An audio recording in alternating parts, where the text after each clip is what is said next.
Kalau kita lihat indikasi daripada surat pernyataan Bu Irta Sairin itu bahwa masyarakat di sana terdoktrin pikiran.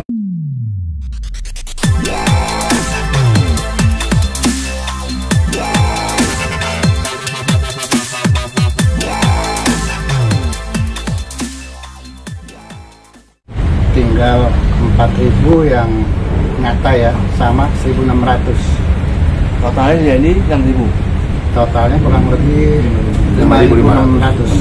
Itu yang masih kosong. Clean. Itu kosong dalam arti bahwa di atas tanah tersebut tidak berdiri apa-apa. Tapi ada juga bagian-bagian SHM yang kosong, tapi sebagian ada berdiri bangunan di sana. Contohnya SHM nomor 3 itu sederetan kantor desa Cidokom, sederetan ke arah utara. Itu SHM nomor 3 itu kurang lebih 1.800. Itu hanya terdapat 4 bangunan di sana, selebihnya masih tanah kosong. Terus oleh ahli waris dinyatakan bahwa SHM nomor 6 itu ada depan kantor desa, itu kurang lebih 3.200 meter, tapi itu masih tanah kosong. Masih tanah kosong itu, dan hanya terdapat di sana ruko kecil, dua ruko. Namun sepanjang jalan desa itu di pinggiran daripada SHM nomor 6 itu sudah ada pagar. Terus kita simpulkan bahwa ketika ada pagar memagari tanah bagian depan ini dan ahli waris tidak pernah membuat pagar itu, berarti ada orang yang mengklaim bahwa itu tanahnya. Itu SHM nomor 6. SHM nomor 8 itu masih ada juga tanah kosong. SHM 10 juga masih ada tanah kosong selain yang 4.000 meter ini. Tentunya ini akan kami perjuangkan sedapat mungkin supaya tidak juga diperjualbelikan kepada orang lain. Jadi Badan Pertanahan Nasional Kabupaten Bogor harus turun ke bawah untuk memastikan bahwa 5 SHM itu tidak pernah dialihkan. Kalaupun dialihkan itu, berarti ada suatu perbuatan melawan hukum terjadi di sana. Dan kami akan bermasalahkan dari sisi pidana. Siapa yang mengalihkan itu, atas dasar apa dia mengalihkan? Seperti itu. Terima kasih. Pak, ada buktinya bahwa SHM 10, 2, 3, 8 boleh diperlihatkan, Pak? Bisa saya sampaikan di sini. Kasat mata bahwa kelima sertifikat ini asli.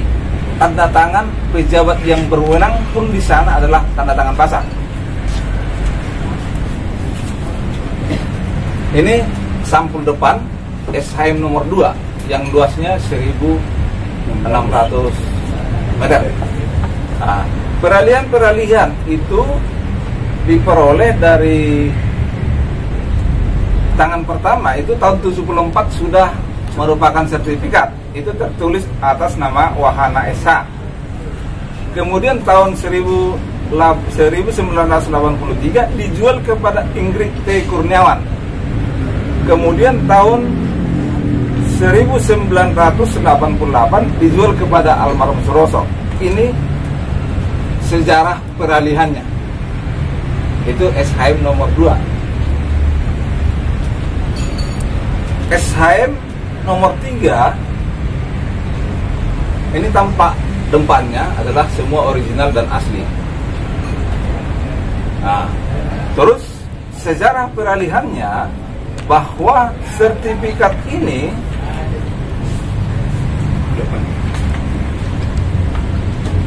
diterbitkan oleh Badan Pertanahan Nasional itu 1974. Pemilik pertama adalah Wahana SH. Kemudian tahun 1986 dijual kepada Ingrid Kurniawan. Kemudian pada tahun 1988 dijual kepada Suroso.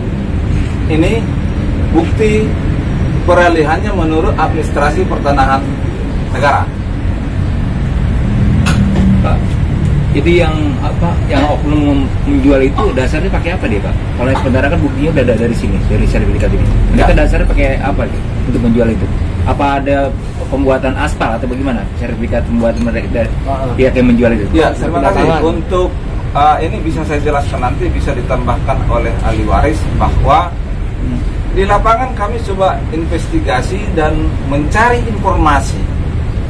Ternyata bahwa setelah Suroso meninggal dunia, di sana berkembang cerita seolah-olah bahwa tanah tersebut adalah milik Momo. Yang seperti saya ceritakan di awal bahwa adapun nama Suroso di sertifikat ini sepertinya pinjam nama. Ini berkembang di tengah-tengah warga di sana.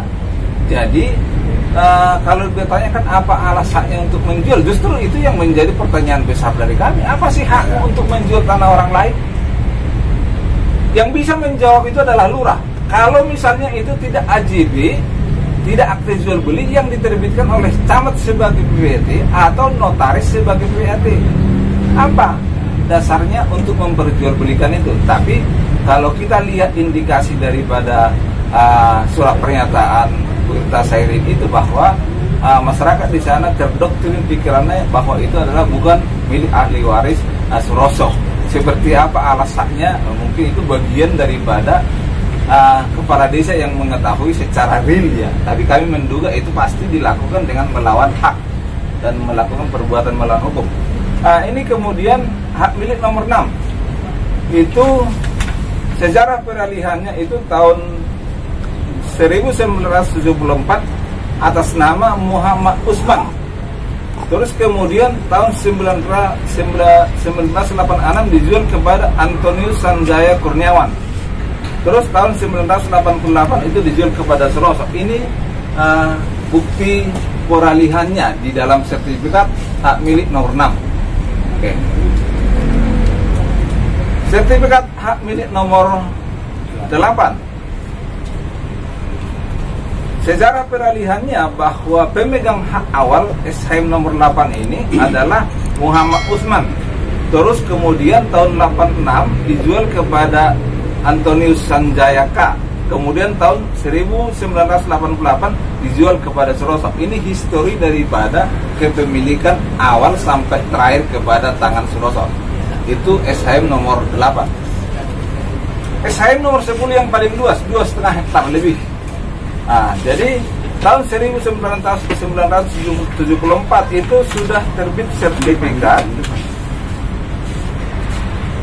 Dan sejarah kepemilikannya itu awal pemilik adalah Insinyur Harjono Sumohadi Wijoyo. Kemudian pada tahun 1986 dijual kepada Chandra L. Kurniawan.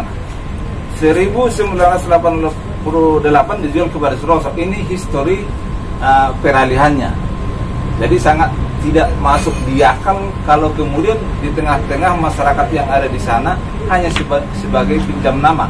Semenjak ini diatasnamakan kepada atas nama Suroso, kelima sertifikat ini aslinya ada dalam penguasaan ahli waris. Terima kasih. Soalnya banyak tanah Pak yang dijual dengan modal kwitansi aja bisa Pak sekarang Pak. Ya. Banyak sekali. Saya juga punya tanah pengalaman saya kan. Jadi banyak dengan modal kwitansi aja mereka bisa berputar banyak orang Pak, ganti-ganti orang penjualan begitu. Nah, itu mungkin menurut saya ada indikasi lewat itu aja Pak, modal kwitansi aja. Bisa kan? Saya tampilkan fakta tentang apa yang ditanyakan oleh bukan maksud saya yang oknum yang jual itu, artinya mereka dengan modal kwitansi aja jual biji seperti itu. Kan? Jadi ini adalah terjadi di tengah-tengah keluarga Suroso bahwa ada kwitansi. Ini saya peroleh dari Sen Saputra. Menjawab somasi kami bahwa dia membeli tanah itu dari ahli waris Momo itu kurang lebih 4.700. Jadi hanya kwitansi yang dikasih kami, kwitansi sama foto-foto penatangan kwitansi termasuk kakak daripada penjual, KTP penjual sama akte kematian daripada Momo. Apa yang ditanyakan oleh rekan pers bahwa itu terjadi kepada ahli waris Suroso. Demikian. Pak, bagi mereka yang menguasai tanah bukan haknya, apa sih sanksinya sendiri? Secara hukum ya? Ya, kalau kami sih akan berupaya mengambil suatu upaya laporan polisi. Kalau sanksinya kelihatan nanti bahwa pasal apa yang dilanggar, tapi boleh kami menduga bahwa yang pertama di sini ada indikasi penipuan, terus ada indikasi pengalihan hak atas tanah kepada orang lain tanpa hak.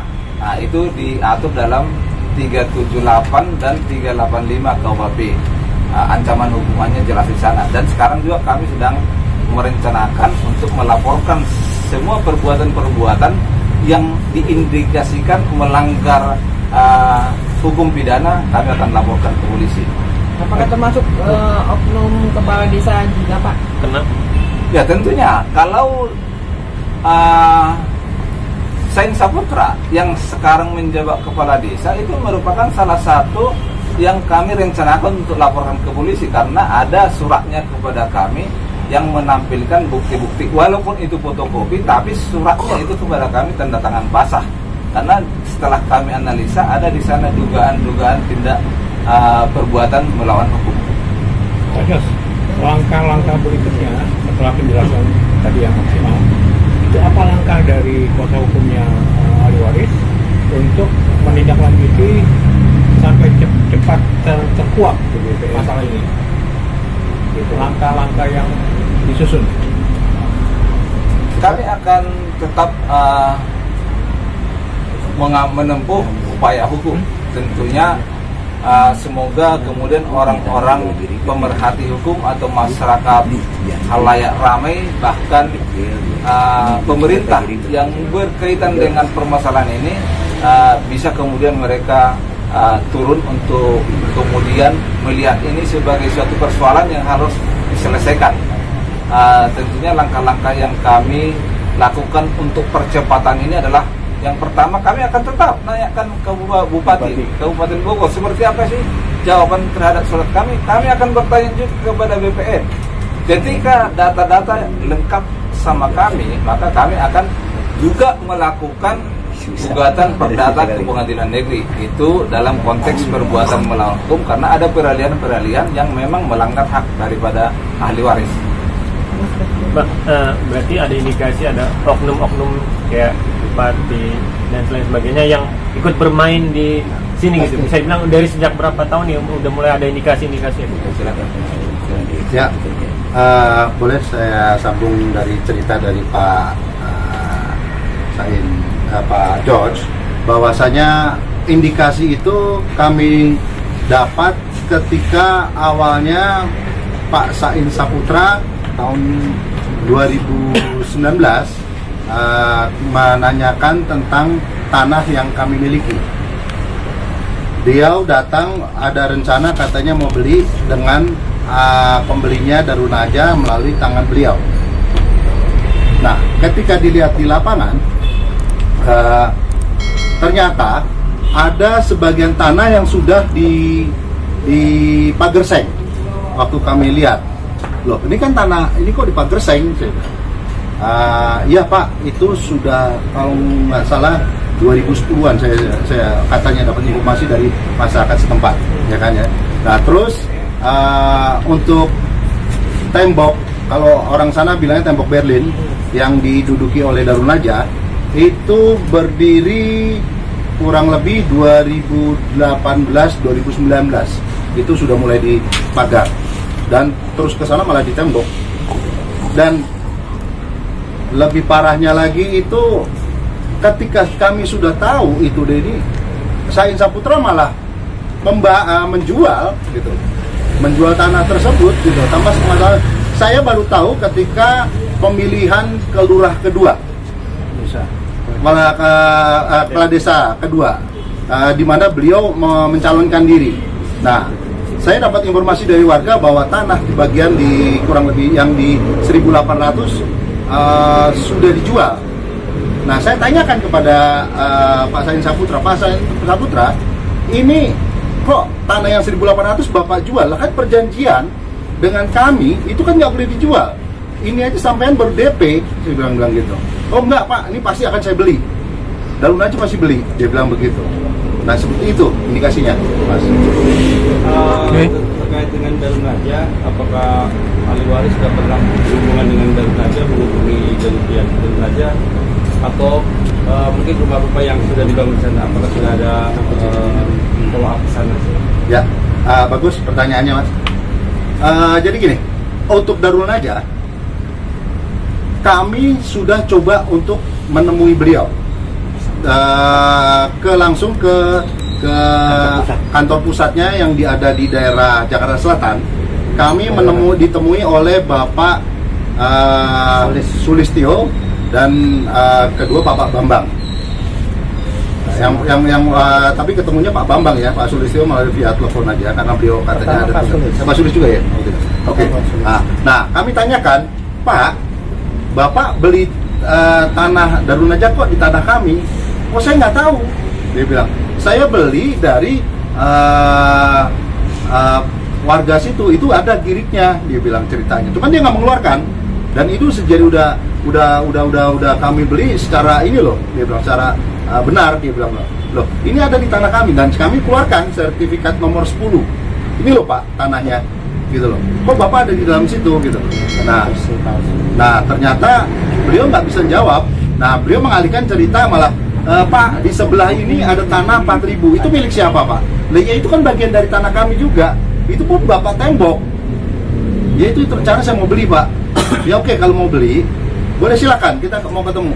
Ya begini aja, Pak. Nanti kalau mau beli, saya tanyakan dulu dengan Bapak Sain Sablo. Apa urusannya dengan Pak Sain Saputra? Itu tanah-tanah saya. Kalau mau beli, ayo ketemu saya. Gini aja, Pak, pertemukan kami dengan Pak Sain Saputra. Oke. Akhirnya kita sudah waktunya kita kabarkan kepada Darun Naja. Dia menghindar, katanya alasannya kemana gitu. Nah terus malah yang ngasih jawaban malah Sain Saputra. Pak, saya mau beli deh, dia bilang gitu. Disesuaikan, loh saya nggak masuk harga segitu, nggak cocok, dia bilang. Jadi kira-kira kapan dengan ketemuan dengan Darun Naja? Itu kurang lebih tahun 2020 ya. Kalau masalah nanti 2000 ada di itunya 2020 Mas kan Sulis itu 2020 kan ini 2020 itu tadi ya sekitar itu aja gitu. Tidak ada lagi kami kontak tidak dijawab. Terakhir 2003 ini kami WA lagi, Pak, ini gimana masalah tanah yang di Cidokom yang Bapak katanya rencana mau beli. Nah dia jawab, dia, Pak, saya sudah bukan lagi dinas di situ, nanti saya temuin lagi sama orang lain. Tapi sampai sekarang pun nggak ada jawaban seperti itu. Tapi secara fakta tanah itu sudah dipagar ya? Sudah dipagar. Dan ini, maaf, bagus juga tadi Mas, di tanah yang nomor 6 itu luasnya kurang lebih 3.200, itu ada pagar di depan kelurahan, bukan kelurahan, balai desa, kantor desa di Cidokom. Saya tanyakan ke beberapa warga, beberapa warga itu mengatakan bahwa tanah itu sudah dibeli oleh Darun Naja katanya, gitu loh. Nah ini tahun berapa itu? Saya baru tahu ini kemarin, tahun ini gitu loh. Tapi katanya udah lama itu, gitu loh. Saya juga nggak tahu. Soalnya udah, kalau temboknya sudah lama, temboknya pagarnya itu udah lama. Cuman saya pikir itu ada seorang yang membeli gitu loh, oknum gitu loh. Ternyata katanya sudah dijual ke Darun Naja, seperti itu gitu loh. Ada 2 saksi yang saya dapat informasi, dan 2 saksi saya waktu itu juga bertanya, apa benar, masa sih kemana suratnya? Kan suratnya masih ini. Ya nggak tahu, Pak. Cuman saya, warga di sini kebanyakan tahu ini punya Darun Naja, sudah dibeli, seperti itu. Baik. Untuk berikutnya, lawyer, siapa saja yang mungkin akan Bapak tuntut atau ingatkan atau informasikan dengan peristiwa ini? Tolong diutarakan saja. Ya, terkait dengan Darun Naja ada selembar surat yang ditandatangani oleh pihak Darun Naja dan Sain Saputra. Di sana disebutkan bahwa di surat ini disebutkan bahwa Darun Naja akan akan membeli bidang-bidang tanah daripada milik ahli waris. Tapi tidak disebutkan di sana luasnya, dan juga tidak disebutkan di sana harganya. Tapi cara pembayarannya adalah 2 tahap. Yang tahap pertama adalah 70%, tahap kedua adalah 30%. Dan kalau kita melihat daripada gambar situasi daripada sertifikat tersebut, bahwa menurut ahli waris itu tanah yang dikuasai oleh Darun Najah itu merupakan juga bagian daripada tanah ahli waris, maka itu menjadi salah satu rencana kami untuk kami mungkin akan kami somasi. Bahkan kalau sampai kemudian tidak ada musyawarah yang memiliki solusi yang konkret, maka kami akan menempuh upaya hukum. Yang kedua tentunya karena Sain Saputra pada saat ini dan mulai tahun 2015 menjabat sebagai kepala desa, dan juga ada peralihan dari ahli waris Momo ke dia, tentunya itu juga akan menjadi rencana kami untuk mengambil upaya hukum, baik pidana maupun perdata. Yang ketiga, kalau kita lihat pagar seng itu, ada dugaan kami bahwa itu juga sudah dikuasai oleh pihak lain, seperti yang disampaikan oleh Pak Boris Supratikno tadi, namanya ribut. Itu melihat gambar situasi dari SHM nomor 10, bagian daripada SHM nomor 10, itu juga akan menjadi pertimbangan bagi kami untuk menempuh upaya hukum. Yang ketiga juga ahli waris Momo yang kemudian menjual itu kepada Sain Saputra, dan ada sepotong surat yang disampaikan dalam surat Sain Saputra bahwa ada surat pernyataan daripada Unta Sairin sebagai penjabat kepala desa pada tahun 2008 sampai 2014. Itu pihak-pihak yang kemudian kami akan mengingatkan atau mempertimbangkan suatu upaya hukum. Tentunya juga secara struktur organisasi di kepemerintahan, karena yang bertanggung jawab penuh tentang letak dan keadaan fisik tanah di lapangan adalah kepala desa. Itu juga kami akan pertimbangkan, dan juga camat dan juga BPN yang paling bertanggung jawab terhadap administrasi pertanahan. Itu juga akan kami pertimbangkan. Kalau sampai kemudian upaya-upaya musyawarah ini kami lakukan tidak mempunyai hasil yang konkret, maka kami akan menggunakan hak kami sebagai kuasa hukum daripada ahli waris untuk menempuh upaya-upaya hukum.